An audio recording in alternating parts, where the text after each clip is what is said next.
te vois. Oh. Quand Anne était enceinte.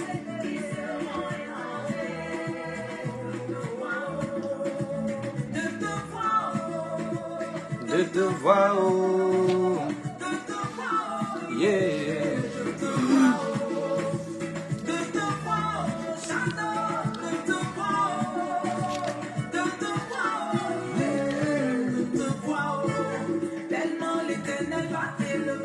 À un niveau pas possible de te voir, oh.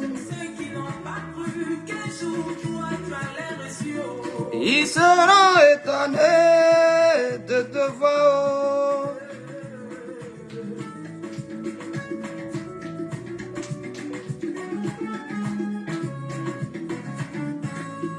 Tous les jours ta famille te demande, mais toi attends ton tour. Depuis Shalom, shalom famille. Marduk, Melumia, Warren, que la grâce de Dieu soit encore sur vous. Ta famille. Ah, quand ton tour, mais Jésus dit c'est fini, oh, c'est fini, oh, c'est fini, oh, yeah.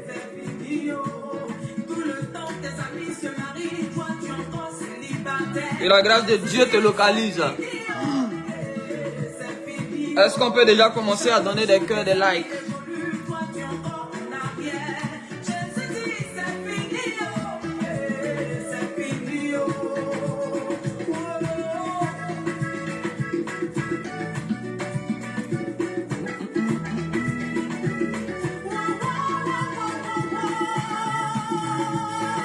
Amio, c'est de l'amour.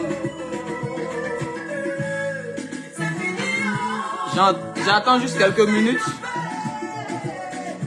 Voilà.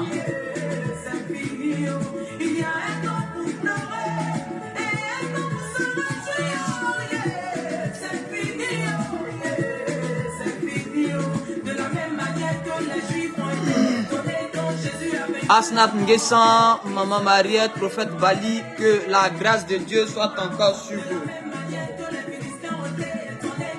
Nous allons démarrer dans quelques secondes. Voilà, juste le temps de permettre à un plus grand nombre de se rendre compte que nous sommes en live. Veuillez partager, s'il vous plaît. Plusieurs se plaignent de ne pas recevoir de notification. Donc je laisse juste un peu de temps pour que Jeanne-Florence, que la grâce de Dieu te localise. Voilà. Que la grâce de Dieu soit encore sur vous, que la faveur de Dieu vous localise. Que la main de Dieu soit encore sur vous. N'hésitez pas à partager, à liker, à taguer des personnes. Plusieurs ne reçoivent pas les notifications lorsque nous sommes en live. Voilà, donc permettez-leur vraiment de participer à ce moment-là en les taguant. Faites-le parce que nous allons démarrer maintenant. Que Dieu vous bénisse. Nous allons prier et recommander ce moment au Saint-Esprit. Kuzukora, Dieu te bénisse abondamment. Seigneur, nous te célébrons, nous te rendons toute la gloire. Merci pour ce moment que tu disposes. Daigne nous parler au travers de ta parole. Nous prions, Saint-Esprit de Dieu, que tu ouvres le ciel et que tu relâches sur les vies la portion de bénédiction nécessaire pour permettre, Seigneur, et faciliter l'accomplissement de leur destinée sur la terre des hommes. Je prie ce soir que tout ce qui faisait opposition à la vie de quelqu'un ici en ligne, que cette opposition soit brisée, détruite au nom de Jésus-Christ. Je prie que toute chaîne qui retenait, Seigneur, leur destinée, que cette chaîne-là soit brisée et que la malédiction qui combattait leur famille depuis des générations prenne fin dès ce soir par la puissance du Saint-Esprit. Je déclare maintenant que toute voix, tout sacrifice, tout rituel qui avait été fait en leur nom soit anéanti à partir de ce soir au nom de Jésus. Que leur destinée soit libérée de toute forme d'influence négative et que la gloire et l'honneur te reviennent au siècle des siècles, Père. Nous allons rapidement prendre nos Bibles dans le livre de Matthieu, chapitre 6, du verset 19 au verset 21. Matthieu 6, à partir du verset 19. Je vais rapidement faire une lecture. Ne vous amassez pas des trésors sur la terre où la teigne et la ruine, où la teigne et la rouille détruisent et où les voleurs percent et dérobent. Mais amassez-vous des trésors dans le ciel où la teigne et la rouille ne détruisent point, où les voleurs ne percent ni ne dérobent. Car là où est ton trésor, là aussi sera ton cœur.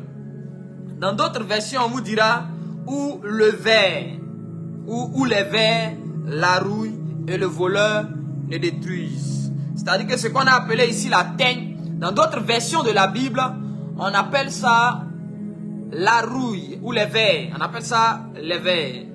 Alors, permettez-moi rapidement de commencer. Nous venons de lire un passage assez intéressant où le Seigneur Jésus-Christ lui-même est en train de s'adresser à une foule.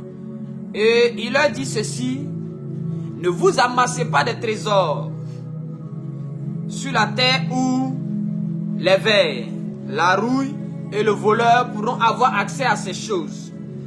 Pourquoi? Parce que là où ton trésor se trouve, c'est là que ton cœur aussi se trouve. Mais avant tout ça, il faut d'abord comprendre la création divine. Il faut d'abord comprendre tout ce que Dieu a mis en place, tout ce que Dieu a créé. Il faut comprendre la création, le monde que Dieu a mis en place. Alléluia. Parce qu'au commencement, la Bible déclare que Dieu créa les cieux et il créa la terre. Et certaines personnes ont pour habitude d'enseigner que la terre est en bas et les cieux sont en haut. Mais lorsque nous allons un peu plus loin et si nous voulons nous référer à certaines révélations ou certaines informations qui nous sont parvenues par les scientifiques, la Terre est une planète qui est dans une atmosphère. Donc on peut dire qu'au-dessus de la Terre c'est le ciel, en dessous c'est le ciel. Parce que quand on présente certaines images de la Terre vues par certains satellites, la Terre est au milieu. Et elle n'est soutenue par rien. Elle est soutenue par rien. Elle est comme dans l'espace. Elle est comme dans l'atmosphère. Est-ce que je peux commencer? Mais ce que tu dois comprendre, c'est que la Bible dit que lorsque Dieu créa la terre, il y avait ce qu'on appelle des eaux à la surface. Et on dit que l'Esprit de Dieu était en train de se mouvoir au-dessus des eaux. Ma question est la suivante. On dit Dieu crée les cieux, il crée la terre. Et ensuite on dit que l'Esprit de Dieu était en train de se mouvoir au-dessus des eaux. Vous devez comprendre que dans le langage spirituel, il n'y a pas de différence entre les eaux et la terre. En réalité, lorsqu'on parle des eaux, on est en train de parler des terres. Donc, quand dans un langage spirituel, un esprit, où Dieu est en train de te dire, les eaux, en réalité, les eaux sont une portion de la terre. Et la terre est une portion des eaux. La partie des eaux qui apparaît comme étant le sexe, c'est ce que les hommes ont appelé la terre. La partie solide de l'eau, c'est ce que les hommes ont appelé la terre. Là, nous sommes dans le langage spirituel. Donc la terre qu'on appelle le sexe, ce que nous les hommes nous appelons terre, le sec là, le sol que nous appelons terre. En réalité, dans un langage spirituel, ce n'est pas la seule définition ou ce n'est pas tout ce qu'on appelle la terre. Quand on dit la terre, c'est l'ensemble des eaux et l'ensemble du sec, du sol qu'on appelle terre.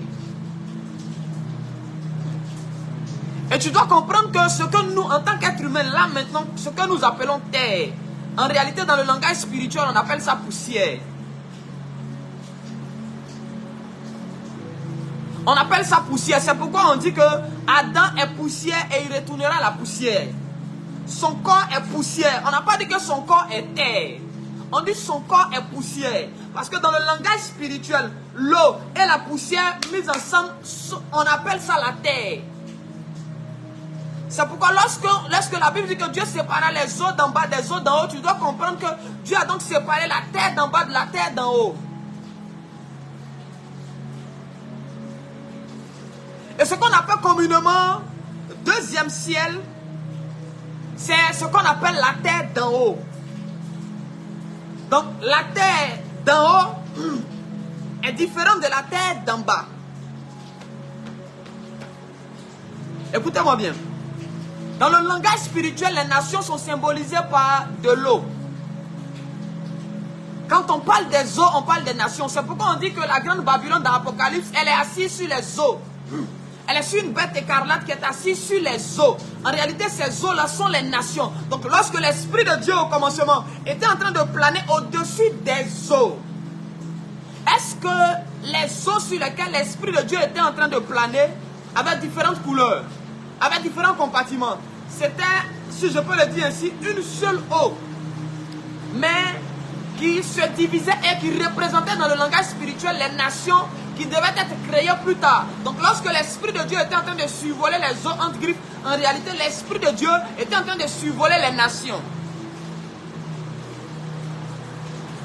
Ah, Brian, ça. Et tu dois comprendre que un mot se définit en fonction de celui qui emploie le mot, en fonction du territoire où le mot est employé, en fonction de la circonstance dans laquelle le mot est employé. Il est en train de pleuvoir des cordes ici, donc si vous m'entendez bien, signalez-le en commentaire pour que je puisse continuer l'enseignement. Parce qu'il pleut, il y a du vent, il y a beaucoup de choses ici. Donc si vous m'entendez, signalez-le en commentaire. Si le son est bon, dites que le son est bon. Si le son est bon, dites que le son est bon et puis je continue. Ok. Voilà.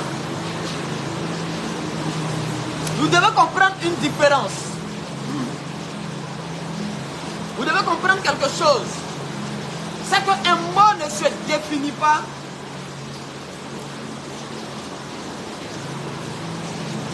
Ah, le son est bon. Ok. Est-ce que le son est bon? Oui, le son est bon. D'accord. Merci Saint-Esprit de Dieu. Ce que tu dois comprendre, c'est que les richesses que nous possédons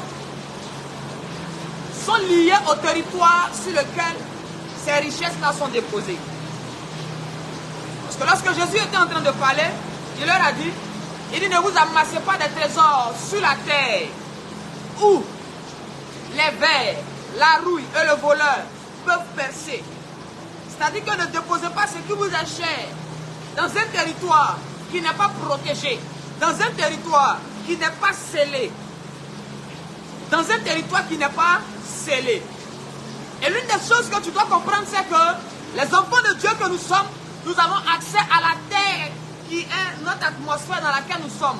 Nous avons accès à la terre d'en bas et non à la terre d'en haut.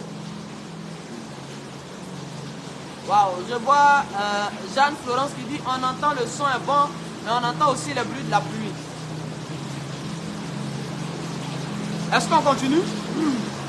J'étais en train de dire il y a deux sortes de terre. Il y a la terre d'en bas sur laquelle les êtres humains que nous sommes nous vivons. Et il y a aussi la terre d'en haut. Malheureusement pour les enfants de Dieu, pour les chrétiens que nous sommes limités à la terre d'en bas. Nous sommes limités à la terre d'en bas. Contrairement aux sorciers et aux occultistes qui, eux, ont accès à la terre d'en haut. Eux, ils ont accès à la terre d'en haut. Voici ce qui leur donne un avantage sur nous. Parce que le problème des enfants de Dieu, c'est qu'ils limitent le mot terre au territoire sur lequel ils vivent. Oubliant qu'à la base, l'homme est fait de plusieurs entités. La Braya. Écoutez-moi bien. Donc toute forme de terre a été donnée à l'être humain. Dieu a établi l'être humain pour dominer sur tout ce qu'on appelle terre. Donc et les terres d'en bas et les terres d'en haut sont le domaine des êtres humains. C'est pourquoi un enfant peut être peut-être sous ta charge sur la terre d'en bas, mais cet enfant-là peut être ton chef dans la terre d'en haut. C'est comme ça que certains enfants de 12 ans, 15 ans peuvent être des rois, peuvent être des présidents dans le monde spirituel entre griffes, dans la terre d'en haut. Voici pourquoi, pour régner et dominer sur la terre, il te suffit d'abord à la base d'être un être humain. La condition première pour dominer et régner sur une terre, c'est d'être un être humain. Ce sont les anges, entre griffes, qui n'ont pas le droit de dominer et de régner sur la terre. Donc pour pouvoir dominer et régner sur la terre d'en bas, comme sur la terre d'en haut, tu as besoin d'être un être humain. C'est pourquoi un sorcier qui n'adore pas Jésus peut régner, ses affaires peuvent prospérer sur la terre d'en bas et ses affaires peuvent prospérer sur la terre d'en haut. Il peut être grand riche dans le monde spirituel entre griffes et être grand et riche sur la terre d'en bas sur laquelle nous sommes ici. Parce que la condition pour dominer sur la terre, ce n'est pas d'abord d'appartenir à Jésus. La condition originelle pour dominer et régner, ce n'est pas d'abord d'appartenir à Jésus, mais c'est d'être un être humain. Qu'est-ce que l'homme? Il faut d'abord que nous puissions comprendre ce qu'est un être humain pour pouvoir savoir. Alors tu dois comprendre ceci. L'homme, c'est une race créée par Dieu. Donc lorsqu'on parle d'être humain, lorsqu'on parle des hommes, tu dois comprendre que c'est une catégorie d'esprit que Dieu a créée. Autant il y a les anges, autant il y a les chérubins, autant il y a les archanges, autant il y a entre griffes des séraphins, il y a des êtres, il y a des animaux, ainsi il y a la race humaine. Et tu dois comprendre que l'être humain n'a pas commencé à exister sur la terre d'en bas. Parce que Dieu dit à Jérémie, je te connaissais, je t'avais établi. Le Jérémie dont il parle là, c'est un être humain, c'est un homme. Donc il avait connu l'homme avant que l'homme ne soit sur la terre d'en bas. L'homme était sur la terre d'en haut. Et l'homme exerçait sur la terre d'en haut son ministère qu'il doit exercer sur la terre d'en bas. Donc c'est une catégorie, c'est une race d'esprit, c'est une race de créatures que Dieu a enfanté, a formé et a déposé sur la terre. Et tu dois comprendre, au-delà d'être une race, l'homme c'est une dimension à laquelle un être humain doit parvenir. L'homme, c'est une dimension à laquelle un être humain doit parvenir. Qu'est-ce qu'un homme? Je vous ai dit, un mot se définit en fonction de celui qui emploie le mot, en fonction du territoire dans lequel le mot est employé et en fonction de la circonstance dans laquelle le mot est employé. Donc, en France, le mot drap, j'explique terre à terre. Quand on dit le mot drap, c'est une couverture qui permet de couvrir un matelas. Ça, c'est la définition du mot drap. Un drap comme une couverture qui sert à couvrir un matelas. Maintenant, quand tu vas venir chez nous en Côte d'Ivoire ici, il y a un contexte dans lequel un Ivoirien peut employer le mot drap. Le même mot drap là peut avoir une autre signification en fonction du territoire dans lequel on l'emploie et de la circonstance et de l'individu qui l'emploie. Donc peut-être que dans ton dictionnaire, on t'a dit un homme c'est un être humain. Mais dans la définition spirituelle, un homme c'est une dimension à laquelle un être humain doit parvenir. Un homme est une dimension à laquelle un esprit, un être créé par Dieu doit atteindre. Il doit atteindre cette dimension-là. Un homme est un être qui a le contrôle de son âme, de son esprit et de son corps. C'est pourquoi il est écrit que aussi longtemps que l'héritier demeure un enfant, il ne diffère en rien d'un esclave. Un enfant n'est pas un homme. Un jeune homme n'est pas un homme. Une fillette, ce n'est pas un homme avec grand H. Beaucoup sont des garçons, beaucoup sont des enfants, beaucoup sont encore sous la tutelle de plusieurs. Mais lorsqu'on atteint la dimension d'homme, on devient maître, on devient autonome. Alléluia. Est-ce qu'on se comprend? Un homme est un être qui a atteint un certain niveau de maîtrise de son esprit humain, de son âme et de son corps. Donc quand toi, tu dis que tu es un homme parce que tu as 2 bras, 2 pieds et que tu fais partie de la race humaine, tu es peut-être un humain mais tu n'es pas un homme tel que défini par le royaume des cieux. Écoutez-moi bien. Certaines personnes vont me dire que non, un enfant de Dieu, il marche par le Saint-Esprit. Un enfant de Dieu marche par l'Esprit de Dieu. Mais est-ce que marcher par l'Esprit de Dieu t'empêche de contrôler ton corps? Comment on nous enseigne d'avoir le contrôle de notre corps, mais on nous dit qu'avoir le contrôle de notre esprit, c'est démoniaque. Autant le corps est une entité, autant l'esprit est une entité, autant l'âme est une entité. Donc comment on peut enseigner et pousser les hommes à maîtriser une entité et à dire que le fait de maîtriser les autres entités, c'est la sorcellerie? Le problème des êtres humains et le problème des enfants de Dieu particulièrement que nous sommes se trouve à ce niveau-là. Plusieurs enseignements nous disent, il te suffit de maîtriser ton corps. Mais est-ce que la maîtrise de ton corps t'empêche de te soumettre au Saint-Esprit? Est-ce que le fait que tu décides d'envoyer ton corps au maquis, est-ce que tu décides, le fait de décider d'aujourd'hui de prendre ton corps, de monter dans un véhicule, d'aller au travail, tu peux emmener ton corps où tu veux. Tu peux faire de ton corps ce que tu veux. Tu peux exercer l'activité que tu désires tout en ayant le contrôle de ton corps. Est-ce démoniaque d'avoir le contrôle de son corps? Si avoir le contrôle de ton propre corps n'est pas démoniaque, tu peux envoyer ton corps à l'église. Tu peux faire gêner ton corps. En quoi est-ce que avoir le contrôle de son esprit devient démoniaque?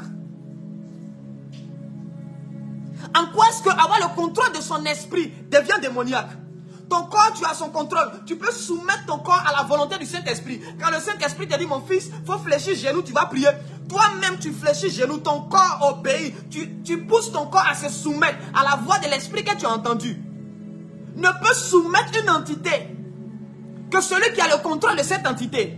Est-ce que ce que tu n'as pas là, tu peux soumettre ça à Dieu? Ce qu'un homme a, c'est ce qu'il peut donner. Ce que tu n'as pas, avoir quelque chose, c'est avoir le contrôle de cette chose. Donc tout ce que tu as, dont tu n'as pas le contrôle, ça n'est pas dans ta main, ça ne t'appartient pas. Parce que dans le monde spirituel, tu peux avoir une chose et ne pas posséder la chose. Et ne pas contrôler la chose.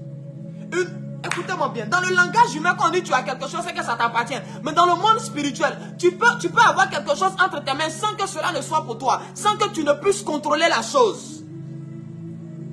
Et beaucoup d'enfants de Dieu aujourd'hui n'ont pas le contrôle de leur être spirituel, de leur esprit, parce qu'on leur a dit qu'un homme qui peut utiliser son esprit volontairement, c'est un sorcier. Donc quand toi tu utilises ton corps volontairement, là, tu n'es pas un sorcier. Parce que ton corps, c'est aussi une entité. Et ton corps aussi opère dans le monde spirituel. Et il y a certains qui ont atteint un certain niveau de la sorcellerie, qui entrent avec leur corps dans le monde spirituel pour opérer. Jean avait été transporté, Ézéchiel avait été transporté, Paul même dit, je ne sais pas si c'était dans le corps ou hors du corps, il a été transporté. Des hommes ont été enlevés avec leur corps et puis ont eu accès à une dimension spirituelle. Donc si contrôler son corps, c'est maléfique, c'est que si contrôler son esprit est démoniaque, c'est que contrôler son corps, c'est la même chose, c'est la même sorcellerie qu'on pratique. Et la différence entre les enfants de Dieu et puis les sorciers et les occultistes, c'est que ceux-ci ont appris à avoir le contrôle de leur esprit. Parce qu'autant il y a la terre d'en bas, il y a la terre d'en haut. Ne peut dominer 100% sur la terre d'en bas que celui qui domine sur la terre d'en haut.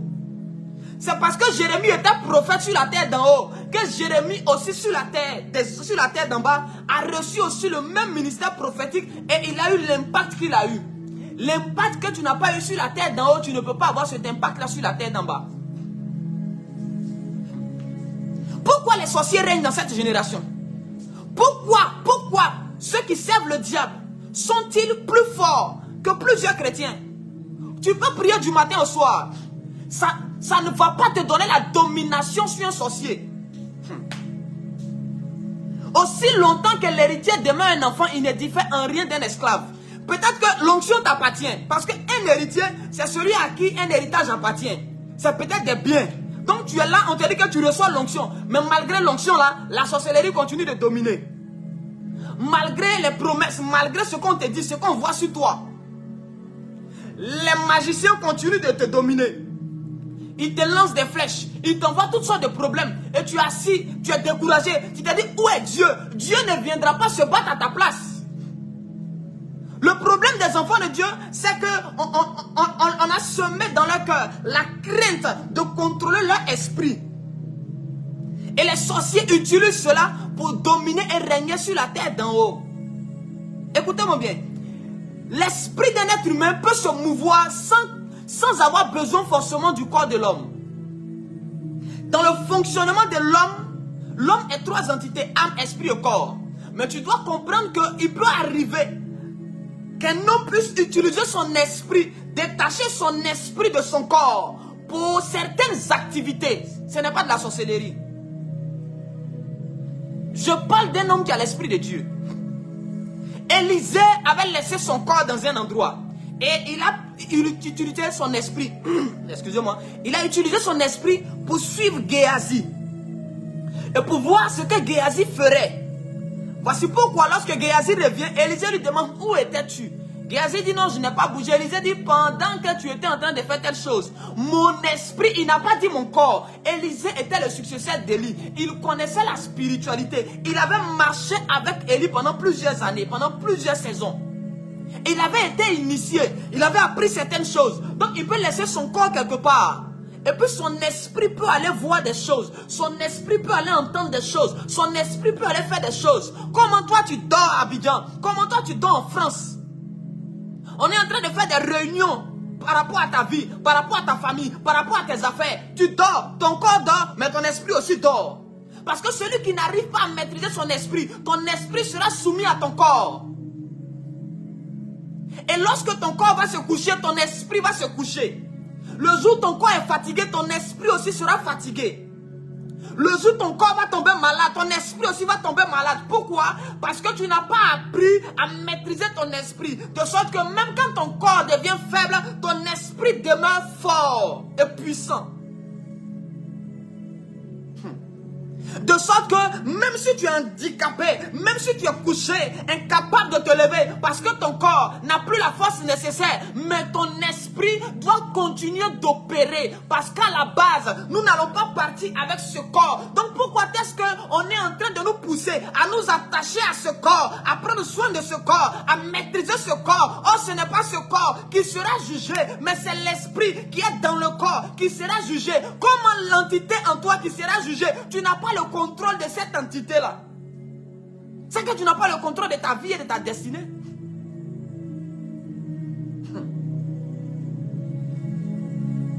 Tant que les enfants de Dieu n'apprennent pas avec le Saint-Esprit à avoir le contrôle de leur être spirituel, comment se fait-il que toi on te poursuit en rêve?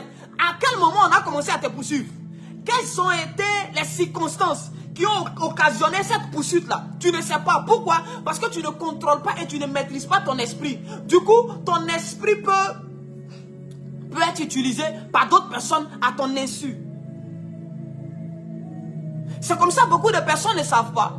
Et on a utilisé leur esprit pour aller poser des actions dans le monde spirituel. On a utilisé leur esprit pour attaquer eux-mêmes leurs propres enfants. On a utilisé leur esprit pour attaquer leur mari. C'est ton propre esprit qu'on utilise pour briser ton propre foyer. C'est ton propre esprit qu'on utilise pour maudire tes enfants. Parce qu'il y a une loi dans le monde spirituel. Et ils savent qu'une fois qu'une partie de toi, une fois que ton esprit est engagé, est utilisé dans un rituel contre un membre de ta famille, ils ont plus de force, plus de puissance à cause de la présence de ton esprit. Et Satan se réjouit de ce que l'Église ait la maîtrise de son corps, mais de ce que l'Église ne maîtrise pas son esprit. On dit l'Esprit de Dieu viendra rendre témoignage à notre esprit. Mais comment l'Esprit de Dieu peut-il rendre témoignage à ton esprit? Si toi-même ton esprit là tu ne le contrôles pas, tu ne maîtrises pas ton esprit, comment tu vas entendre? Aujourd'hui tu maîtrises ton corps, tu peux décider d'écouter tel type de musique. Mais si tu ne maîtrises pas ton esprit, est-ce que tu peux soumettre l'oreille de ton esprit à une entité? Le rêve, c'est de croire que quand le Saint-Esprit vient, il nous utilise comme des robots télécommandés. Non, l'Esprit de Dieu vient comme un collaborateur. Mais on ne collabore qu'avec une personne qui sait qui elle est. On ne collabore qu'avec une personne qui a conscience de son potentiel, qui peut écouter, qui peut aussi parler. Comment veux-tu que Dieu puisse collaborer avec toi si tu ne maîtrises même pas ton esprit? Et le fait de ne pas maîtriser nos esprits limite notre impact. Il y a des personnes qui viennent voir Jésus. On dit non, mon serviteur est malade. Jésus dit va, c'est fait. Ce n'est pas forcément un ange qui va opérer. Le corps de Jésus reste ici. Mais pendant qu'il dit à l'homme va, l'esprit de Jésus dévance cet homme-là. Et l'esprit de Jésus va guérir la personne. Et puis l'esprit de Jésus revient. On appelle Nathanaël. Nathanaël dit non, est-ce que de Nazareth il vient quelque chose de bon? Et puis Jésus lui dit, quand tu étais sous le figuier, avant que Philippe ne t'appelle, je t'ai vu. Pourtant Jésus n'a pas bougé, il était avec ses disciples. Mais quelle est la partie de Jésus qui a vu Nathanaël avant que Philippe même ne puisse aller vers lui? C'était l'esprit de Jésus qui a la capacité de sortir de son corps, de se mouvoir, de voir, de regarder, d'analyser et de comprendre. Comment tu es en train de parler à ton mari dans ta maison? Comment tu es en train de faire des réunions avec tes enfants? Et puis les sorciers du village sont au courant sans se déplacer. Mais quelle est la partie de leur être qui se déplace pour venir entendre ce que tu entends? Comment ils font pour venir gâter ton travail en Europe où tu es? Pourtant le vieux n'a pas de visa, la vieille n'a pas de visa, la petite sorcière qui te combat là, elle n'a pas le visa. Elle a tout simplement la maîtrise de son esprit. Parce que l'esprit de l'homme n'a pas de limitation. Il n'a pas de frontières. Quand tu atteins cette dimension de maîtriser ton esprit, tu peux opérer dans le surnaturel. Je vois quelqu'un, Maman Maria, qui demande que peut-on faire pour maîtriser nos esprits. La première des choses, c'est d'avoir conscience qu'il est possible pour un enfant de Dieu de maîtriser son esprit. Et la deuxième des choses, c'est de commencer à travailler avec le Saint-Esprit. Parce qu'il n'y a que le Saint-Esprit seul qui puisse t'apprendre à maîtriser ton esprit.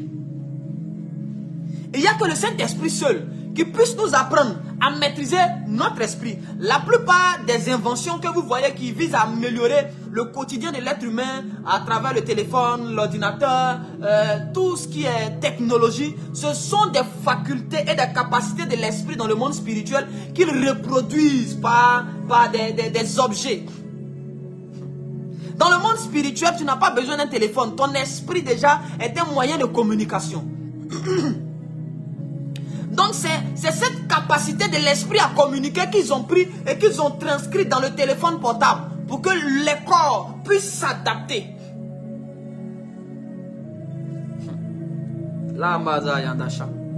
Écoutez-moi bien, lorsque l'esprit de Dieu vient, il vient en collaborateur. Imagine un collaborateur qui vient avec de l'argent. Et il te dit, je veux qu'on fasse telle affaire. Mais toi, tu n'es pas à mesure, tu n'as pas les capacités qu'il faut, tu ne maîtrises pas. Ce collaborateur va prendre son argent et puis repartir. C'est comme ça quand le Saint-Esprit vient auprès de plusieurs personnes. Pour leur donner des choses, il se rend compte que il ne maîtrise pas son esprit.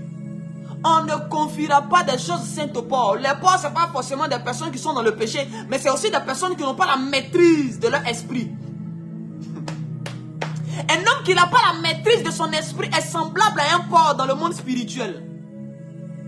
Un homme qui n'a pas la maîtrise de son esprit ne saura pas orienter son esprit, ne saura pas mener certaines batailles.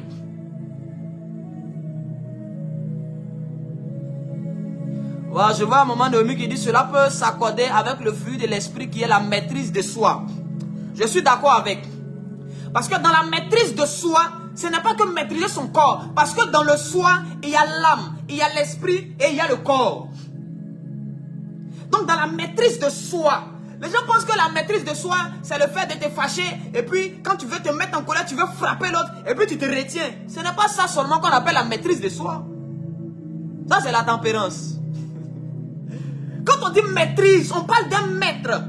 Et quand on parle de maître, on parle de quelqu'un qui a appris. Tu ne peux devenir maître que lorsque tu as acquis une certaine connaissance. Une connaissance approfondie dans un domaine bien précis. On appelle Jésus maître, rabbi. Pourquoi? Parce qu'il a une connaissance profonde des Écritures et du monde spirituel. C'est pourquoi les docteurs eux-mêmes l'appellent maître.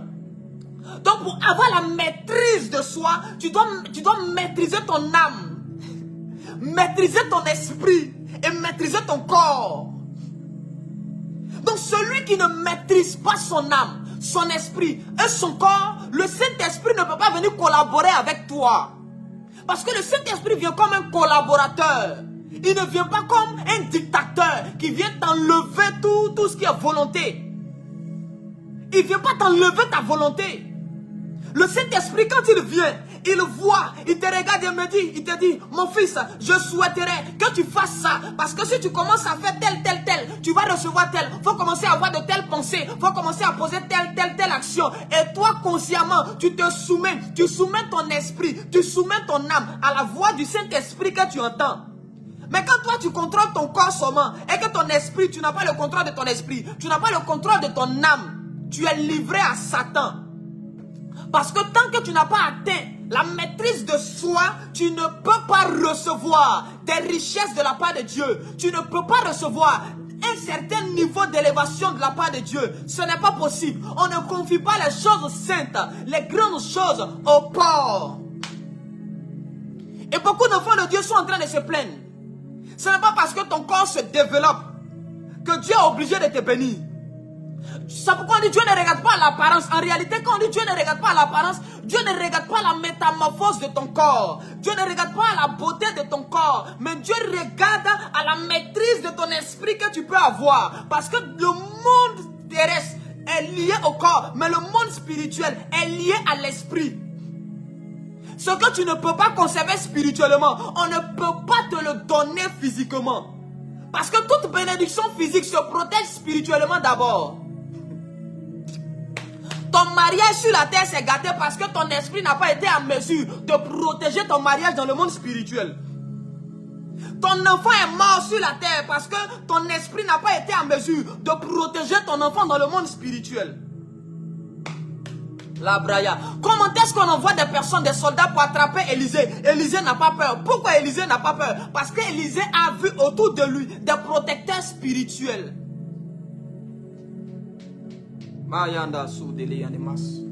Aujourd'hui, les sorciers sont plus puissants que les chrétiens. Ils n'ont même pas peur de venir à l'église. À moins que le Saint-Esprit nous fasse grâce de juste nous ouvrir les yeux et de voir quelques sorciers dans nos églises, dans nos maisons, dans nos quartiers. C'est alors que tu ne faut pas nous voir à l'église. Rabababa, je vois en esprit, mes yeux sont ouverts, mon esprit est transporté, ton esprit n'est même pas transporté quelque part.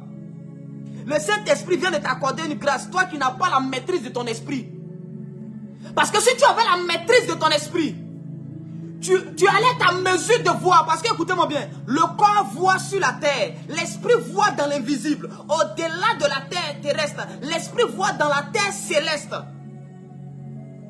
Donc lorsque le sorcier est en train de venir vers toi, tes yeux physiques, les yeux de ton corps, vont juste voir un être humain qui vient vers toi. Mais lorsque tu as la maîtrise de ton esprit, tu vas déposer les yeux de ton corps à côté. Ou tu vas juste superposer les yeux de ton esprit dans les yeux de ton corps, afin de pouvoir voir au travers des yeux de ton corps la véritable identité du monsieur qui vient vers toi. C'est alors que souvent certains ont eu ce que j'appelle des flashs. Tu regardes un homme et puis du coup, tu vois une autre facette de sa personne. Tu remarques quelque chose sur lui. Aujourd'hui, il y a l'une de mes filles qui m'a appelé, elle m'a dit, son mari était, je crois, s'était levé, il était sorti. Et quand il est rentré, il dit, attends, mais tiens, voici une femme que je vois arrêter sur toi. En réalité, en ce moment précis, les yeux de l'esprit sont venus se superposer sur les yeux du corps de cet homme. Et il a été en mesure de voir au-delà du corps et de voir comme un esprit doit voir. Les hommes voient les hommes, mais les anges voient aussi les autres anges. C'est une histoire de dimension. Et celui qui a la maîtrise de son esprit aura la maîtrise de son environnement spirituel. Comment est-ce que tu peux être là, on vient te frapper, te gifler spirituellement, tu ne te rends pas compte? Parce que tu ne contrôles pas ton esprit. Et Satan va toujours dominer l'église. Peu importe les retraites de prière, peu importe les jeûnes que nous allons faire pour assujettir notre corps. Tant que nous ne cherchons pas à avoir la maîtrise de notre esprit, nous serons dominés par Satan. Parce que nous sommes dans une bataille d'esprit.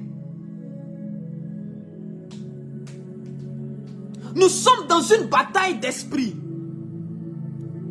Parce qu'il y a la tête d'en bas et il y a la tête d'en haut. Écoutez-moi bien.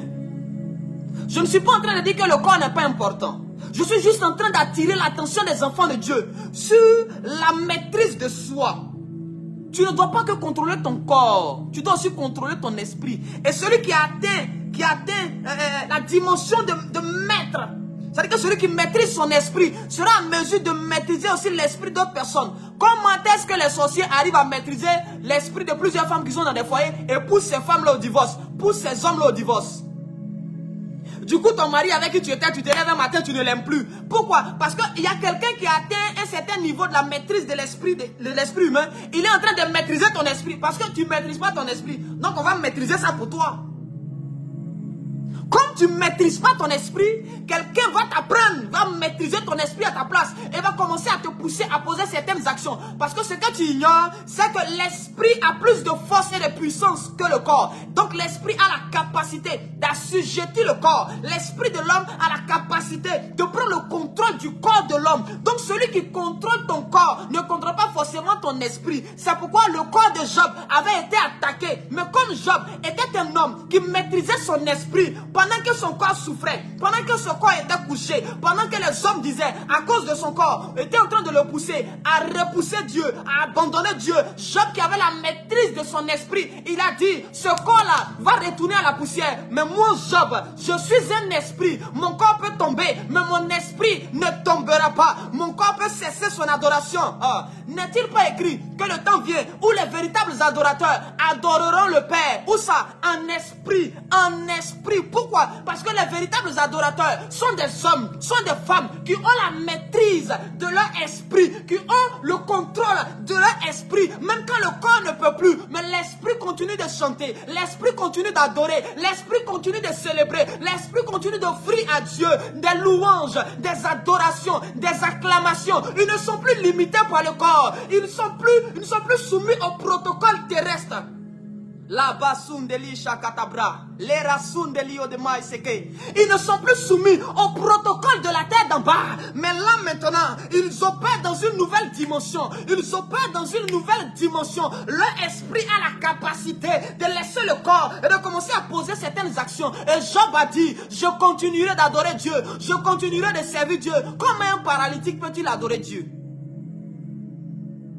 Ton problème, c'est que tu n'as pas la maîtrise de ton esprit. Et voici pourquoi Satan n'a pas peur des pasteurs. Satan n'a pas peur des prophètes. Satan n'a pas peur des docteurs. Il n'a pas peur de nous. Parce que nous ne maîtrisons pas encore nos esprits. Comment est-ce que les sorciers peuvent faire une réunion et les enfants de Dieu sont absents? Frère, le temps est arrivé. J'aime l'esprit d'Élisée. Élisée se trouve en Israël. En Syrie, on est en train de faire une réunion pour attaquer le peuple d'Israël. Élisée, son corps est en Israël. Élisée prend son esprit. Élisée s'en va en Syrie. Son esprit va en Syrie. Et son esprit écoute ce que le roi syrien est en train de projeter contre son président, contre son roi. Et puis l'esprit d'Élisée revient en Israël. Et puis son corps maintenant se lève. Et puis il va parler au roi. Aïe! Comment toi, on est en train de faire des réunions pour détruire ton foyer? Tu dors. On est en train de faire des réunions pour venir attaquer tes affaires. Tu n'es pas au courant. Tout simplement parce que tu n'as pas la maîtrise de ton esprit. L'esprit de l'homme est sensible. Lorsqu'on est en train de comploter contre toi, ton esprit doit t'alerter. Tous ceux qui ont le contrôle de leur esprit, tu as remarqué par moment, souvent tu es là et puis ton cœur se coupe. Tu dis, qui est en train de parler de moi? Ça c'est dans ton corps. Ce sont les alarmes du corps qui te préviennent qu'on est en train de parler de toi. Ou bien voici telle chose qui t'attend. Pour certaines personnes, on dira des superstitions, mais tu es en train de marcher et puis ton pied gauche tape un caillou. Heurte un caillou. Tu dis, ça c'est un malheur. Pour certains, non, il y a une bonne nouvelle qui m'attend. Parce qu'ils ont compris le corps. Ils maîtrisent leur corps. Souvent, quand tu commences à avoir certaines migraines, ou même tu sens une certaine fatigue, tu dis non, ça c'est un palu qui m'attend. Ou même ça c'est telle chose. Ou même voici, je connais mon corps. Mais la manière dont tu maîtrises ton corps, au point où tu sais que si tu prends tel médicament, ça va fortifier ton corps. Au point où tu sais que si tu fais telle activité sportive, ça va redonner la force à ton corps. Au point où tu sais que si tu manges telle nourriture, ton corps va commencer à avoir de la force. Si tu maîtrisais ton esprit comme ça, c'était bien. Tu serais en mesure de rejoindre les sorciers dans leurs réunions sans que ceux-ci ne remarquent ta présence. Parce que l'avantage que nous avons, si nous devenons des maîtres de nos esprits, nous avons le Saint-Esprit avec nous. En d'autres termes, nous ne sommes plus un esprit, mais nous devenons deux en un. Nous ne sommes plus un seul esprit, mais nous devenons deux esprits en un seul. C'est-à-dire quand l'esprit de Dieu vient, il porte notre esprit comme un vêtement. Alors nous pouvons aller au milieu des sorciers sans que ceux-ci ne se rendent qu'on est présent. Et quand ils finissent leur réunion, le lendemain matin, tu prends ton téléphone, tu l'appelles, tu dis mon frère, hier j'étais au milieu de vous là-bas. Voici ce que vous avez décidé. Mais je vous préviens, le premier qui s'amuse, il va tomber et mourir. Les sorciers eux-mêmes vont commencer à avoir peur des enfants de Dieu. Les marabouts eux-mêmes vont commencer à avoir peur des enfants de Dieu. Mais ils n'auront jamais peur de nous. Tant que dans le monde spirituel, ils ne voient pas des maîtres, des personnes qui maîtrisent leur esprit, des personnes qui peuvent poser des actions dans la terre céleste. Nous sommes assis là et on va à l'église, on dit prier pendant 1 heure de temps. Frère, les sorciers même ne prient pas 1 heure de temps. Ils ne font pas de veillées de prière. Mais leurs œuvres impactent nos vies même. Leurs œuvres impactent nos familles. Nous on prie du matin au soir. Eux ils ne prient pas, ils font une réunion de 2 heures de temps seulement la nuit. Mais quand ils finissent, leur esprit a la capacité d'amener à l'existence ce qu'ils désirent. Ils peuvent programmer ton année. Eux, ils n'ont pas le Saint-Esprit. Mais eux, ils ont un résultat favorable. Quand tu atteins cette dimension de maîtrise de ton esprit, toi-même, tu peux exaucer certaines prières de certains de tes frères et de tes soeurs. Écoutez-moi bien. Écoutez-moi très bien. Le temps est arrivé, était en train de me dire le Seigneur. Il dit, il est temps que vous deveniez des maîtres. Il dit, vous à qui la nourriture solide était réservée, voici, on continue toujours de vous donner le lait. Il y a des mystères que Dieu a réservés, qui n'a pas révélé à plusieurs autres personnes. Mais à nous qui sommes ses enfants, à nous qui sommes cette génération, Dieu veut faire de nous des maîtres. Parce que si nous ne devenons pas des maîtres dans le monde spirituel, nous ne serons pas maîtres sur la terre des hommes. Si nous ne devenons pas des maîtres pour décider de qui va devenir le maire, qui va devenir président, qui va devenir ministre, qui va devenir la femme d'un tel, ce sont les sorciers qui vont décider de qui tes enfants vont marier. Ce sont les sorciers qui vont décider de quand tes enfants vont divorcer. Ce sont les sorciers qui vont décider si ton enfant va avoir le bac ou il ne va pas avoir le bac. C'est eux qui vont décider. Pourquoi? Parce qu'ils ont la maîtrise de leur esprit. Sans le Saint-Esprit, un homme qui maîtrise son esprit a plus de force qu'un homme qui a le Saint-Esprit mais qui ne maîtrise pas ton esprit. Parce que le Saint-Esprit va te trouver inutile. Il va chercher quelqu'un d'autre qui peut utiliser. La Massoun. Il ne suffit pas d'être baptisé. Il suffit, écoutez, nous avons mal orienté notre soif. Et l'évangile qu'on nous a prêché, qu'on nous a enseigné, cet évangile-là nous fragilise. Frère, il y a des endroits où quand un enfant de Dieu rentre, les sorciers déménagent. Ils savent que l'homme qui est arrivé là, au-delà de la prière, c'est un homme dont l'esprit est activé. C'est un homme qui maîtrise son esprit. Et l'esprit a des alarmes. Quand tu es dans un endroit et que tu commences à maîtriser ton esprit, quand tu es dans un endroit où il y a un sorcier, il y a une activité maléfique, automatiquement, ton esprit commence à te prévenir. Ton esprit commence à te prévenir. Et tu sens que là, il y a danger. Tu sens que là, il y a un mouvement. Tu sens que là, tu dois te méfier. Tu sens que là, tu dois te méfier. Peut-être que tu ne maîtrises pas totalement ton esprit. Mais quand tu commences à maîtriser, tu vas voir que rien n'est plus intéressant que la maîtrise de son esprit. Et le Saint-Esprit viendra t'aider dans ce processus-là. Et il viendra te dire, mon enfant, voici ce que tu dois faire. Ma fille, voici ce que tu dois faire. Mon fils, voici ce que tu dois faire. Tu dois aller maintenant dans ton village. C'est-à-dire que tu n'as pas besoin de payer le transport. Quand le Saint-Esprit te dit, tu dois aller dans ton village, il va t'envoyer un chariot prophétique. Comme le même char qui était venu prendre Élie pour l'envoyer au ciel. C'est un même char comme ça que le Saint-Esprit va t'envoyer. Et tu seras transporté. Ézéchiel est transporté en esprit pour aller poser des actions. Lisez le livre d'Ézéchiel. Jean a été transporté dans l'Apocalypse. On lui a donné un livre, il a avalé. Donc ton esprit peut manger. Mais ton problème c'est quoi? C'est que tu sèvres ton esprit. Tu penses que toute la nourriture dont ton esprit a besoin là, c'est forcément ce qui est écrit ici. Le livre que Jean a mangé là n'était pas écrit dans quelque part. C'était pas la Torah, c'était pas les tablettes que Moïse avait reçues. C'était d'autres livres. C'était une autre catégorie de nourriture, mais qui se trouvait dans le domaine de Dieu, que Jean a eu, que Jean a mangé. Pourquoi? Parce qu'il avait la maîtrise de son esprit. Parce qu'on lui a dit, va prendre le livre. Un homme qui ne maîtrise pas son esprit, est-ce que son esprit peut marcher jusqu'à aller dire à un homme, donne-moi le livre? Est-ce qu'il peut aller mesurer la longueur, la largeur d'un temple? Si tu ne maîtrises pas ton esprit, Dieu ne travaille pas avec toi. Tous ceux qui ne maîtrisent pas leur esprit, le Saint-Esprit ne viendra pas collaborer avec vous. Dieu travaillera. C'est pourquoi quand un sorcier se convertit, Dieu l'utilise. Et les gens se plaignent. Est-ce qu'il est vraiment délivré? Est-ce qu'il est vraiment converti? Voyez bien. Pourquoi est-ce que Dieu a utilisé plus Paul? Paul était un homme qui était dans le monde ténébreux. Paul persécutait l'église. Mais quand cet homme s'est converti, il avait la maîtrise de son esprit. C'est pourquoi il a fait plus que Pierre, il a fait plus que Jacques, il a fait plus que Timothée, il a fait plus que les autres. Pourquoi? Parce que cet homme-là maîtrisait déjà son esprit. Il y avait des choses qu'il avait déjà acquises. Il y avait un savoir.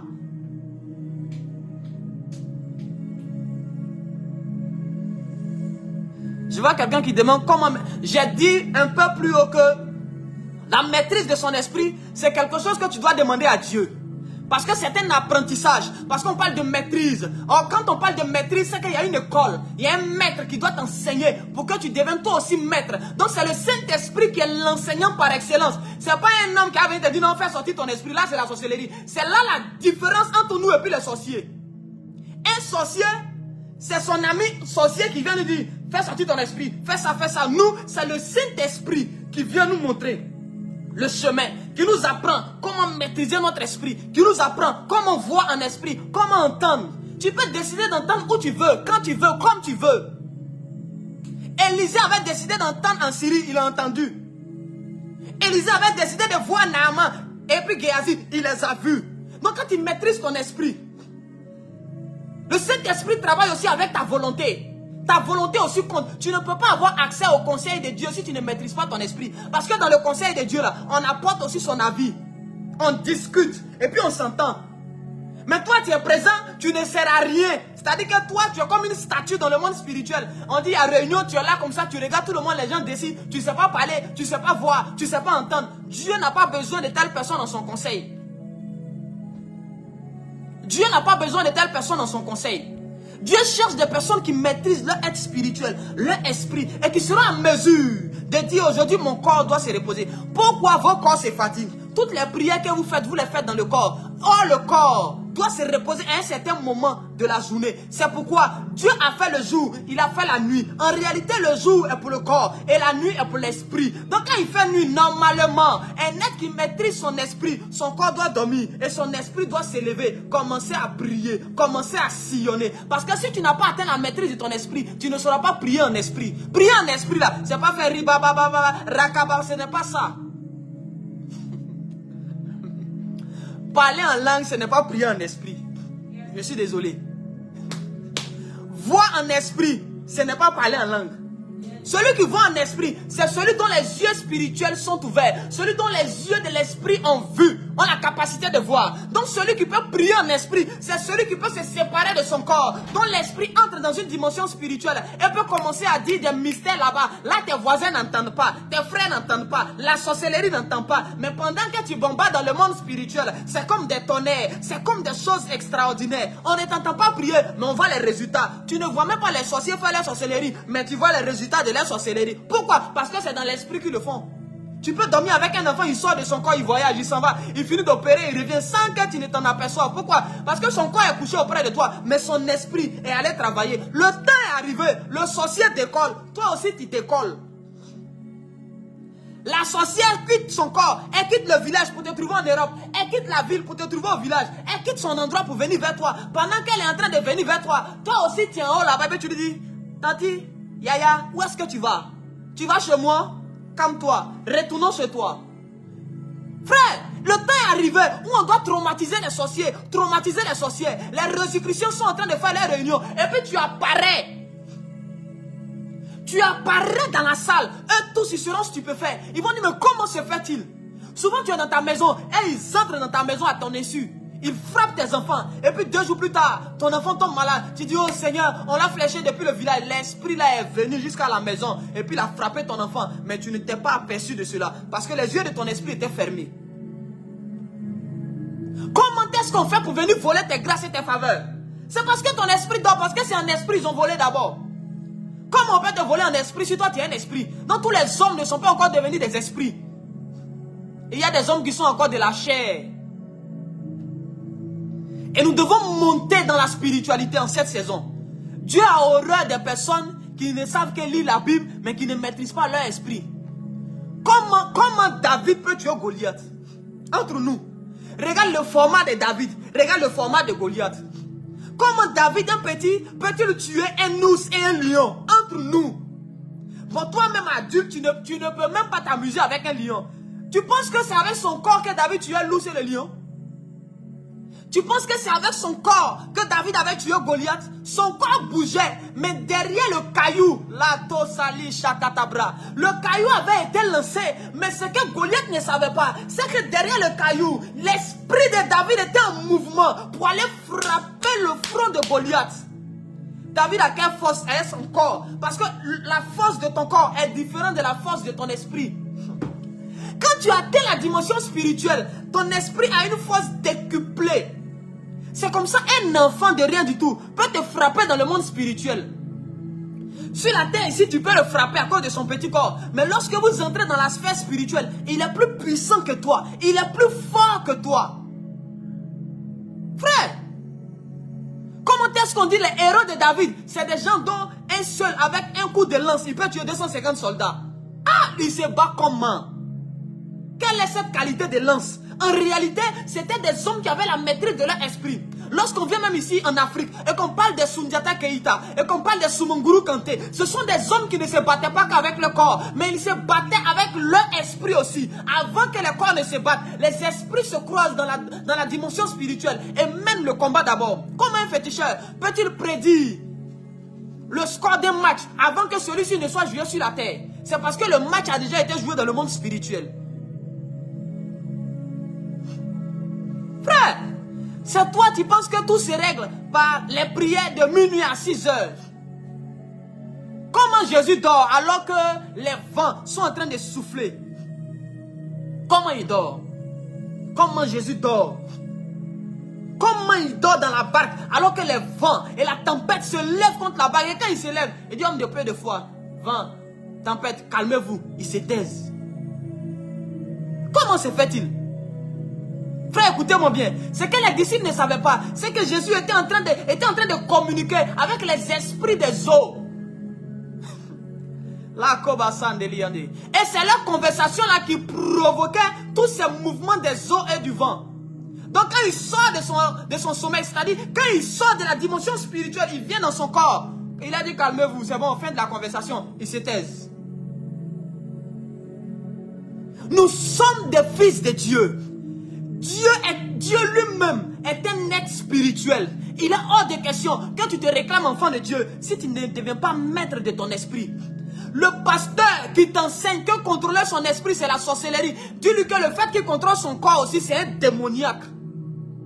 Parce qu'on va vous enseigner, non, il faut contrôler ton esprit. Ton esprit là, c'est le Saint-Esprit qui doit le contrôler. Est-ce que nous on a dit que le Saint-Esprit ne contrôle pas? Mais le Saint-Esprit vient comme un collaborateur, comme un allié.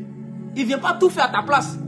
Sinon, on n'aura plus besoin de prier. Le Saint-Esprit, on lui dit: Saint-Esprit, tu es venu, donc fais tout. Fais tout, Saint-Esprit. Frère, écoutez-moi bien. Écoutez-moi très bien. Satan est en train de dominer plusieurs vies et plusieurs familles. Et il y a beaucoup de personnes dont les foyers vont se détruire. Parce que tant que tu ne maîtrises pas ton esprit, tu ne pourras pas contrôler l'esprit d'autrui. Tu ne peux pas maîtriser l'esprit de tes enfants. Comment se fait-il qu'on a initié ton enfant dans la sorcellerie sans que tu ne saches? Parce que toi-même, tu ne maîtrises pas encore ton esprit. Tu ne peux pas maîtriser l'esprit des gens. Or, les sorciers, eux, ils maîtrisent leur esprit. Donc, ils peuvent maîtriser l'esprit d'autrui. C'est comme ça qu'ils peuvent maîtriser l'esprit de nos enfants. L'esprit de nos femmes. L'esprit de vos maris. L'esprit de vos enfants. L'esprit de vos patrons. Le sorcier même prend l'esprit de ton patron et puis te renvoie. Toi, le chrétien qui prie de minuit à 6 heures. Le sorcier, il utilise l'esprit de ta patronne. Et puis on t'accuse, on te chasse du boulot. Toi, la prophétesse. Toi, le fils de Dieu. Toi qui prends toujours ta Bible pour aller à l'église. Toi qui payes tes dîmes et qui payes tes offrandes. Mais c'est un sorcier qui décide de ton sort, de ce qui doit t'arriver. Pourquoi? Parce que tu n'es pas maître dans le monde spirituel. Tu ne contrôles pas ton esprit. Un homme qui contrôle son esprit est un homme qui a de l'avance. Est un homme qui n'est pas surpris par certains événements. Je vous assure. Certaines choses peuvent te surprendre parce que même si tu as le contrôle de ton esprit, tu n'auras pas toute la connaissance parce que Dieu seul connaît tout. Mais par rapport aux hommes normaux qui sont sur la terre ici, tu auras une longueur d'avance. Pourquoi toi aujourd'hui tu es surpris par certains événements? Parce que ton esprit même est lié à ton corps. Quand ton corps dort, ton esprit dort. Ton esprit ne peut même pas aller voir des choses. Ton esprit ne peut même pas pressentir les événements. Ton esprit dort. Et ton esprit a faim. Parce que tu penses que l'esprit se nourrit uniquement que de ça. Et il y a des moments où quand tu vas dormir en rêve, on viendra te donner la nourriture. Ce n'est pas forcément l'initiation à la sorcellerie. Et il y a des périodes où quand tu dors, on vient te donner la nourriture. Ce n'est pas forcément la sorcellerie, mesdames et messieurs.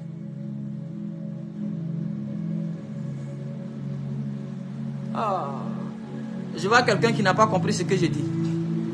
Il dit jusque là, on ne te comprend pas encore. Il dit, tu dis encore l'homme a sa part de maîtrise de son esprit. Mais ma question, comment l'homme va maîtriser? Je vous ai dit que c'est le Saint-Esprit qui doit t'initier. Le Saint-Esprit va t'emmener à avoir la maîtrise. Ça ne veut pas dire que le Saint-Esprit vient maîtriser ton esprit à ta place. Est-ce que quand tu apprends un enfant à rouler le vélo, c'est toi qui roules le vélo à sa place? Tu lui montres comment on roule jusqu'à ce que l'enfant lui-même sache rouler le vélo. Et puis par la suite, l'enfant commence à contrôler son vélo. Et maintenant, par la suite, toi, tu peux maintenant le prendre et lui dire, suis-moi mon enfant. Prends ton vélo et toi aussi le maître, tu prends ton vélo. Et quand tu rentres à gauche, l'enfant rentre à gauche. Tu vas à droite, l'enfant va à droite. Voici qui est clair. Chers frères, j'espère que l'explication vous va. Lando Sade. La Braganda Shindelou Haskendelous. Parce que si nous ne comprenons pas bien le langage par lequel je suis en train de parler, ça sera difficile. C'est pourquoi je comprends pourquoi Jésus-Christ de Nazareth avait du mal à expliquer certaines choses. Parce que les choses de l'esprit sont comme un peu difficiles à notre intelligence physique de comprendre. Les choses de l'esprit ne sont pas simples. Les choses de l'esprit ne sont pas simples. Que Dieu nous aide dans cette génération. Je n'ai même pas terminé le thème même que nous avons abordé aujourd'hui. Bien-aimé dans le Seigneur, que Dieu nous aide. C'est le temps où tu dois avoir la maîtrise de ton esprit. Donc arrête de faire les jeûnes pour avoir l'argent. Arrête de faire les jeûnes pour avoir le mari. Parce qu'il ne te sert à rien d'avoir un mari que tu ne peux pas protéger spirituellement. On dit on ne peut pas piller quelqu'un si l'homme fort n'a pas été lié au préalable. Une maison ne peut être pillée que sur la base que l'homme fort de la maison a été lié. Ainsi, les voleurs peuvent entrer et piller. Mais l'homme fort dans l'homme, c'est qui? C'est son esprit.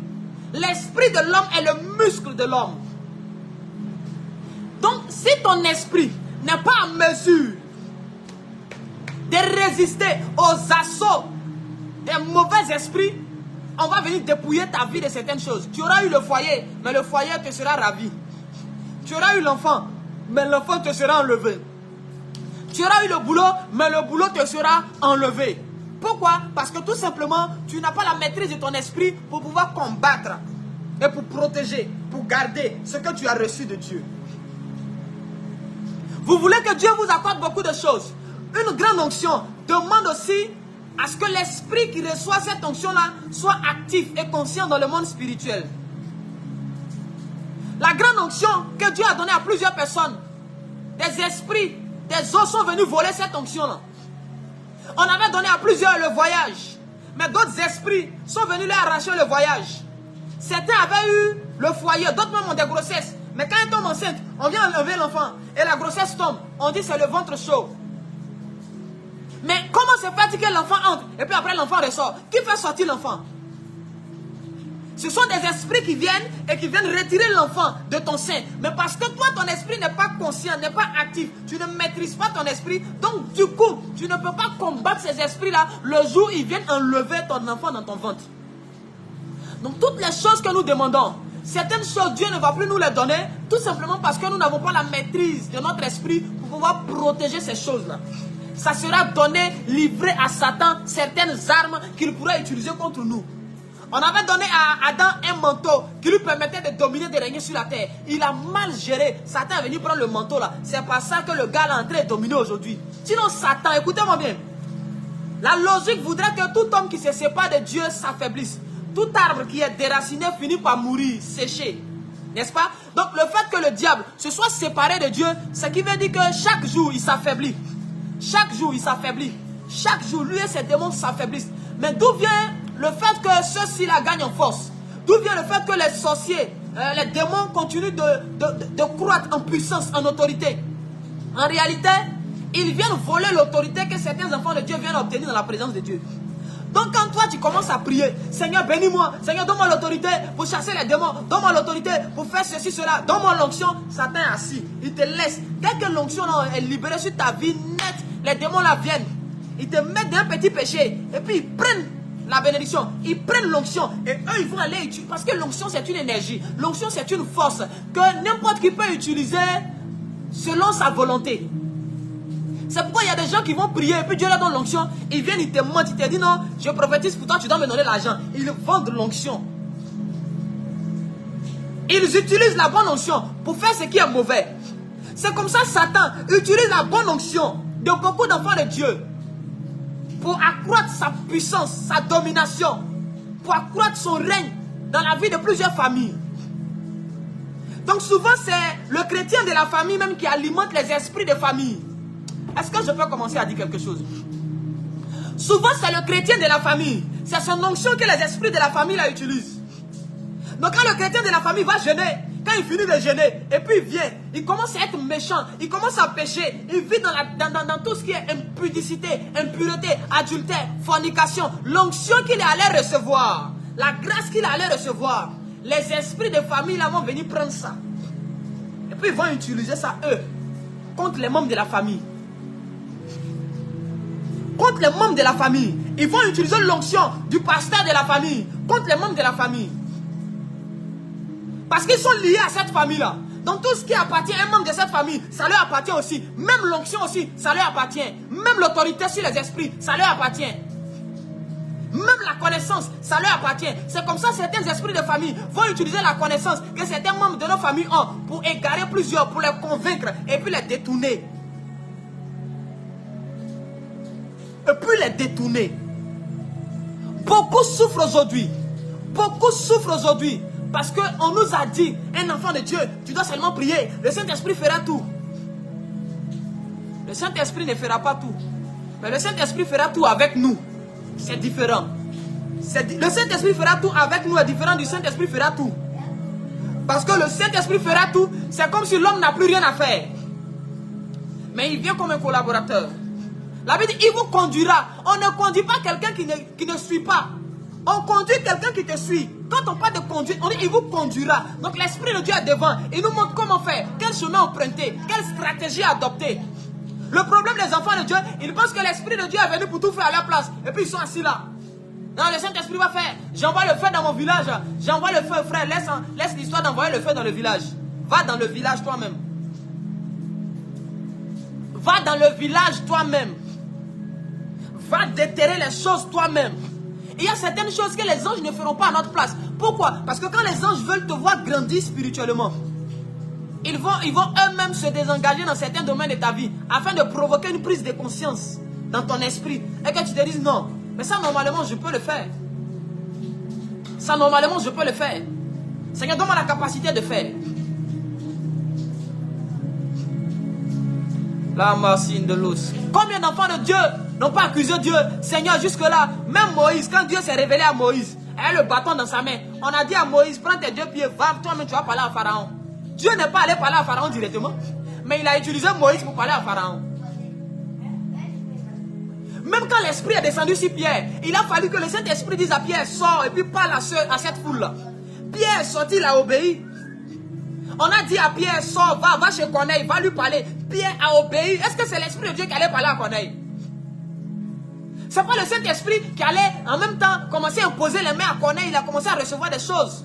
Dieu veut opérer avec nous. Mais Dieu veut opérer avec des hommes qui savent qui ils sont, qui maîtrisent leur âme, qui maîtrisent leur esprit et qui maîtrisent leur corps. Avoir le contrôle de son corps ne suffit pas pour que Dieu puisse l'utiliser. Si tu veux que Dieu t'utilise, il faut commencer à travailler le Saint-Esprit pour avoir la maîtrise de ton esprit. Comment toi tu es dans une vision, on te poursuit. Le temps est arrivé où toi-même tu dois t'arrêter, te retourner, commencer à poursuivre celui qui te poursuivait. Comment se fait-il que les prédateurs sont devenus les proies? C'est comme un lion qui est poursuivi par une gazelle. Vous imaginez ça? Un lion qui fuit face à une gazelle et la gazelle est en train de poursuivre le lion. Tout simplement parce que le lion n'a pas conscience de qui il est, de sa force, de sa capacité, de sa puissance. Mais quand le lion va se rendre compte que, attention, mais c'est moi le prédateur et c'est lui la proie, comment il me poursuit? Le lion va se retourner, la gazelle va connaître sa place. Certains sorciers ne connaîtront leur place que lorsque certains enfants de Dieu auront eu la maîtrise de leur esprit. Fire by fire, hôtel contre hôtel, esprit contre esprit.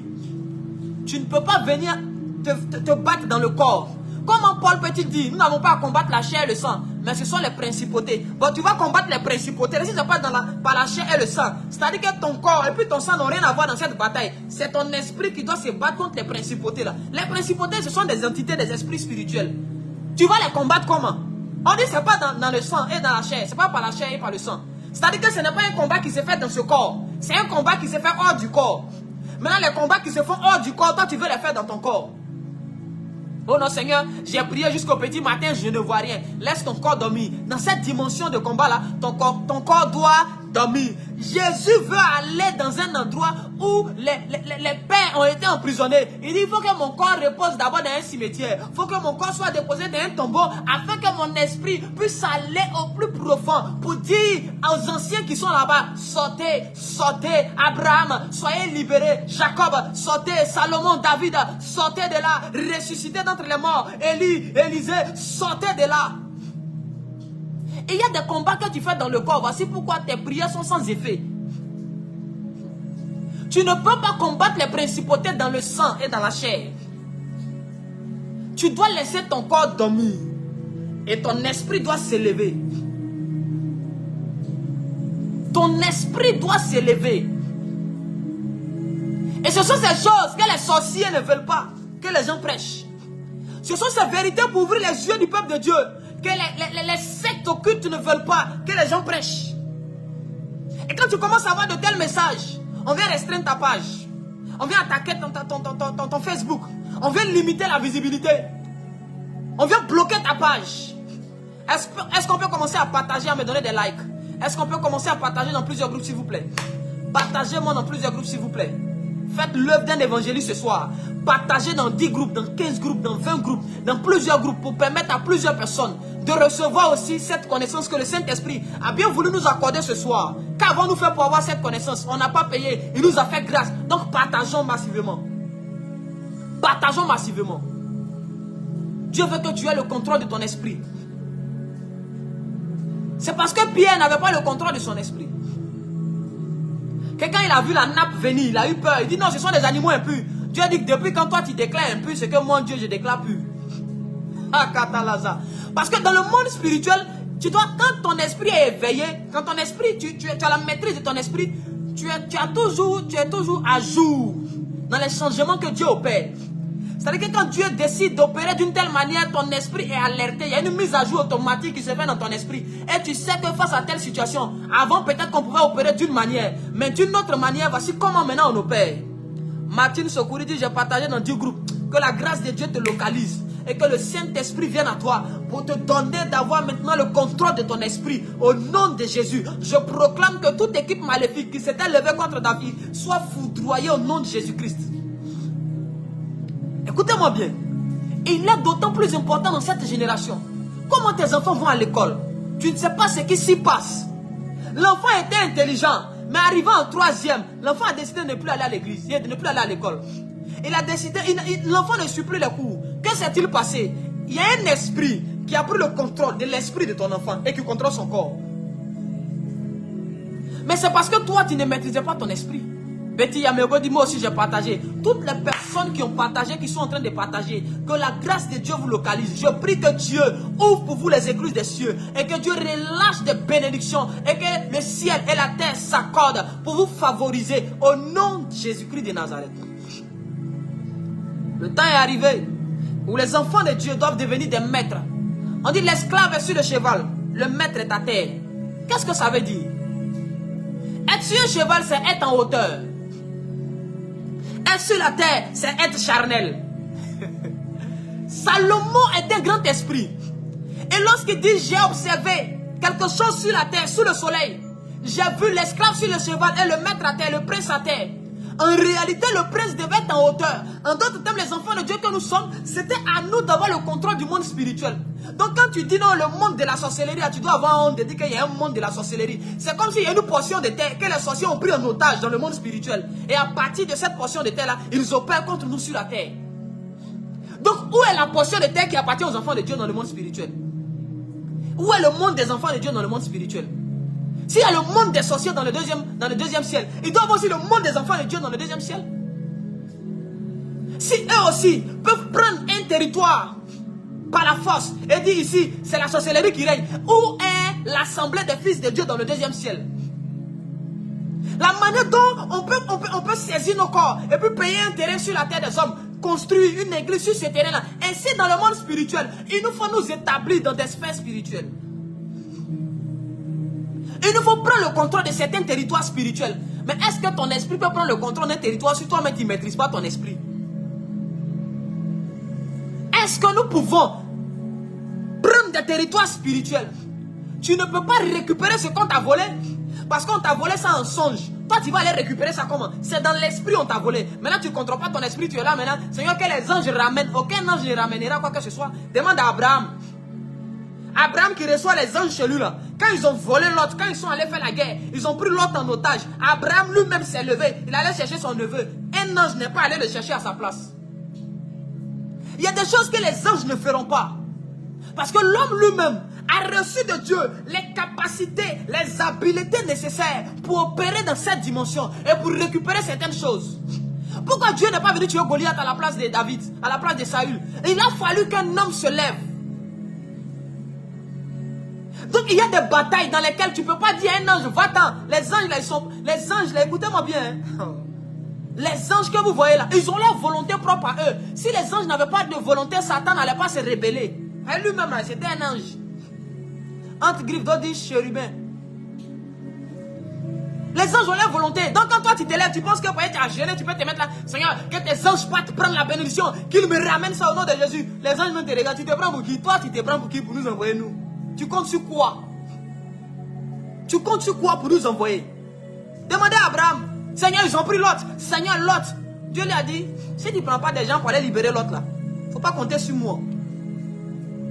Donc il y a cette dimension là, où c'est notre esprit qui doit aller opérer. Non pas les anges. L'esprit de Dieu avec notre esprit va aller opérer. Mais Dieu ne va pas aller faire ça sans nous. Quand le Saint-Esprit voulait baptiser qu'on ait sa maison là, de la puissance, de l'onction là, il est passé par Pierre. Il a dit Pierre, allons. Si Pierre ne bougeait pas, le Saint-Esprit n'allait pas bouger. Et il allait utiliser une autre personne. Quand le Seigneur voulait baptiser l'eunuque éthiopien, il a utilisé qui? Philippe. Il dit Philippe, allons. Toi, tu ne veux plus bouger. Tu vas t'asseoir là. Le Saint-Esprit n'a qu'à faire le travail. Quelle est cette paresse spirituelle qu'on nous enseigne aujourd'hui? Abonnez-vous à la page. On a beaucoup d'enseignements comme ça que le Saint-Esprit nous a donné. Il fut un temps où on avait été signalé, on avait été restreint. Quand on faisait les lives, il n'y avait vraiment plus de visibilité. Personne ne recevait les notifications. N'hésitez pas à vous abonner, n'hésitez vraiment pas à partager. Et puis que Dieu vous bénisse abondamment. Ce soir, nous parlons sur le monde spirituel et les richesses. Donc l'une des richesses que Dieu a données à l'être humain, c'est l'esprit. L'esprit de l'homme est l'une des grandes richesses que le Dieu Tout-Puissant nous a données. Donc la richesse là, ce n'est pas d'abord l'argent. Ce n'est pas d'abord la maison. Mais c'est ton esprit. C'est ton esprit qui peut te donner accès à des choses sur la terre comme dans le monde spirituel. Parce que ce que les gens ne nous ont pas appris, c'est que il est possible que l'esprit de l'homme, il est possible que l'esprit puisse prendre les choses du monde matériel, c'est-à-dire du monde physique dans lequel nous sommes, et les faire entrer dans le monde spirituel. Écoutez-moi, hein, il y a plusieurs d'entre vous qui ont perdu des vêtements. D'autres ont perdu des chaussures. En fait, la chaussure que tu as perdue là, c'est un esprit qui est venu prendre, qui allait avec dans le monde spirituel. Il faut atteindre un certain niveau, une certaine maîtrise, pour pouvoir être en mesure de prendre des choses du monde matériel et puis les faire transiter dans le monde spirituel. C'est comme ça que quand tu atteins ce niveau, tu peux aussi prendre les choses du monde spirituel et les faire transiter sur la terre. Jésus donne à Pierre les clés du royaume. Il dit Pierre, tiens les clés, tout ce que tu vas ouvrir en haut sera ouvert en bas. Tout ce que tu vas fermer en bas sera fermé en haut. Attends, quand Pierre, son corps ferme en bas, qui ferme en haut? L'esprit de Pierre prend les clés là, va dans le monde spirituel et ferme en haut.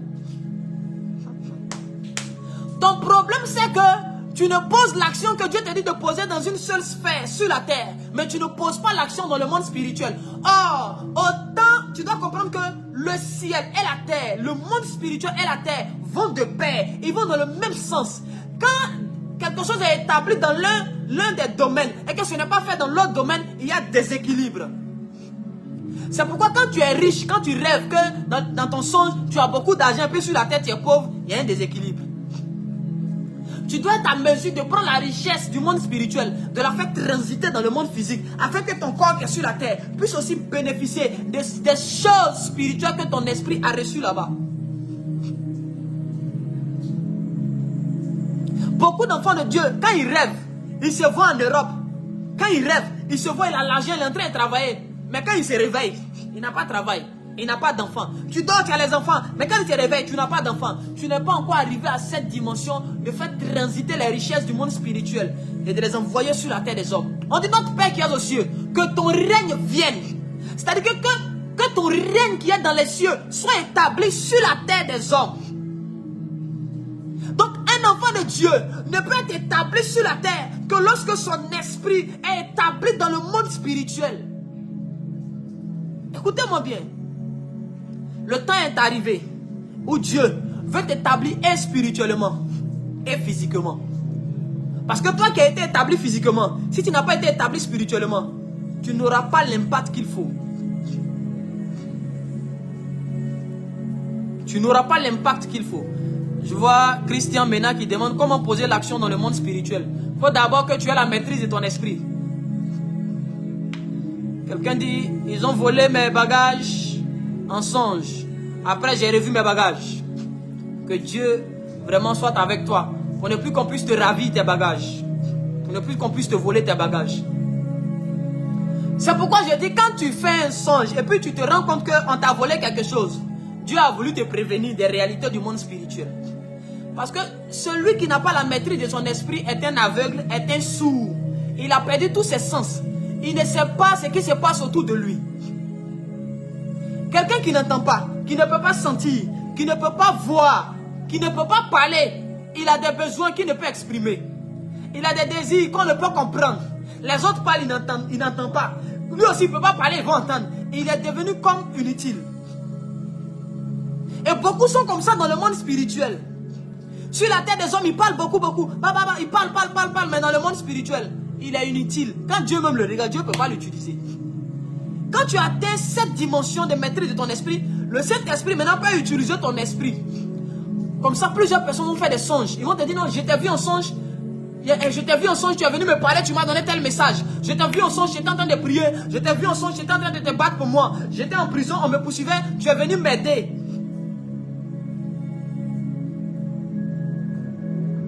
Je crois que nous allons nous arrêter là pour ce soir. Bientôt 2 heures de temps. Je vois beaucoup de questions. Je vois beaucoup de questions. Quels sont les signes d'une personne qui maîtrise son esprit? D'abord, si toi-même tu maîtrises ton esprit, tu sauras que tu maîtrises ton esprit là. Écoutez, la manière dont tu as la maîtrise de ton corps, tu sais qu'aujourd'hui tu peux prendre ta main, te gifler. Prendre ta main, avancer ta main, prendre un verre d'eau et puis boire. Tu es libre de tout mouvement physique.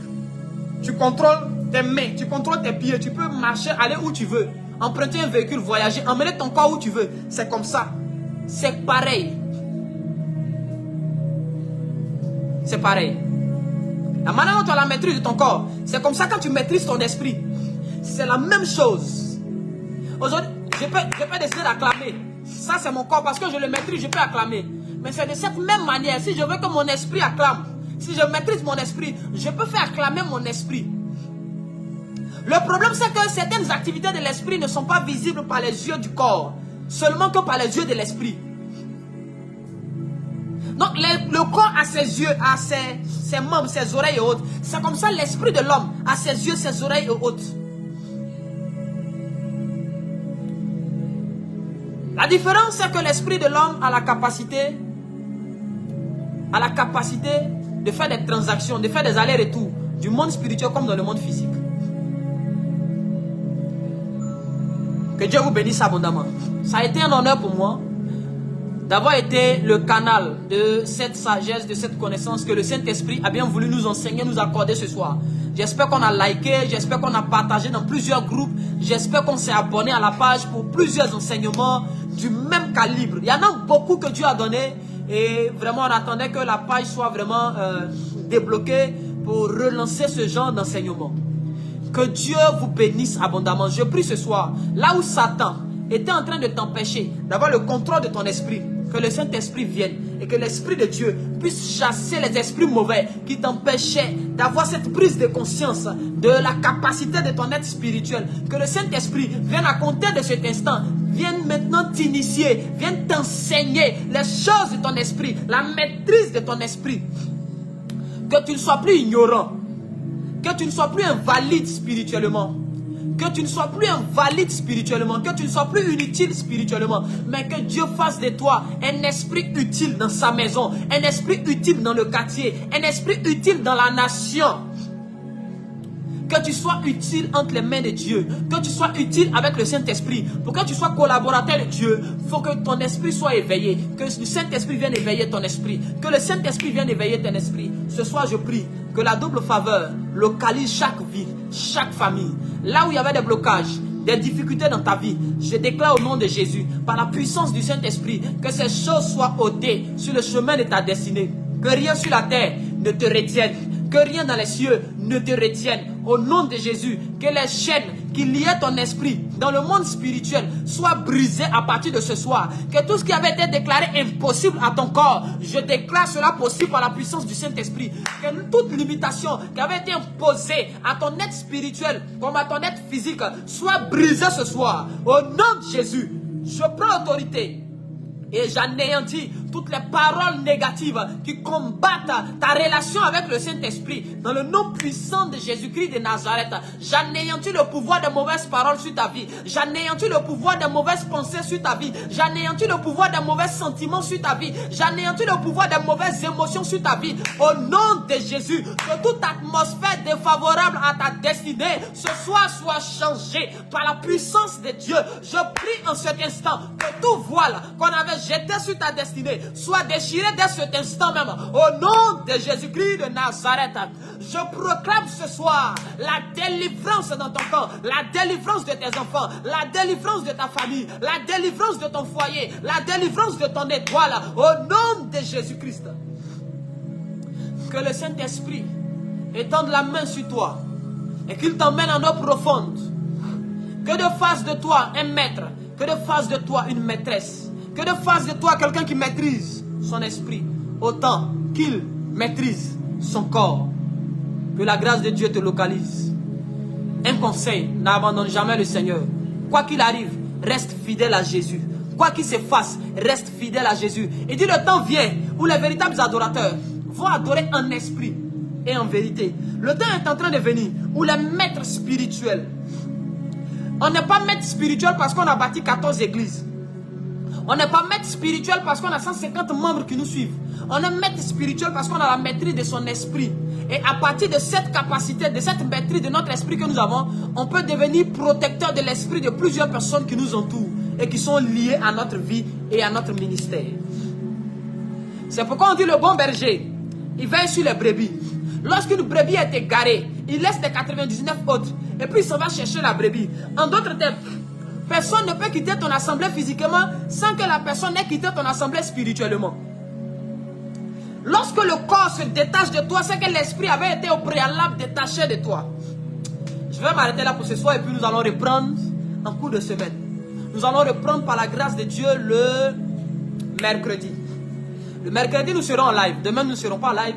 Le mercredi soir, même 15h GMT, nous serons en live. Que Dieu vous bénisse.